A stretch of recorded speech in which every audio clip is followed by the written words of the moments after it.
There's another related question. This time is all the way in the top end by Simon. Model S and Model X refresh. How well do you think it'll be received? And also any timelines we see for delivery? Yeah, I think they are starting to deliver on them if I remember. And like I actually specifically looked into this because I was also interested. I think when you look at the really high, because it is very expensive, it's about 1 million. Particularly the plaid is over 1 million RMB.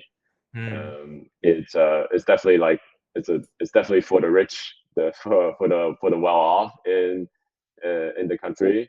So when you look at sort of um, uh, essentially like variety of kind of vehicles that in that segment, a lot of it's honestly dominated by the limousines. So the S Class, the Maybachs, the 7 Series, the Panamera.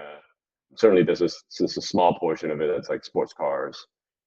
Whereas like I would consider Plaid more of like a sports sedan. So like maybe they can take some shares from like the Panamera, so type Taycan.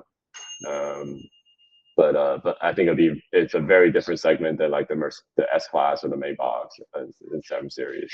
I don't think they're like direct competitors. So I sort of like I guess that's a winded way of I think saying that like if they can get to something like 1,000 a quarter, like the Taycan, I think that'd be Hmm. a pretty big win.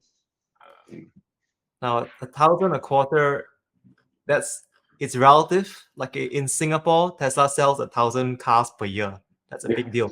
But in yeah, China, Tesla is now selling about 18,000 cars per week.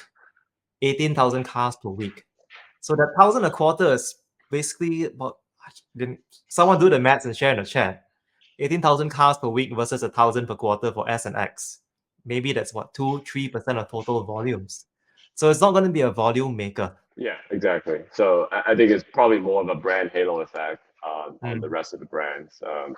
I think that's probably the more important piece because like I do think that for Tesla, there is a risk as it goes down market, it becomes more of just like a like a cheap mass market brand, whereas like I don't think that's actually true.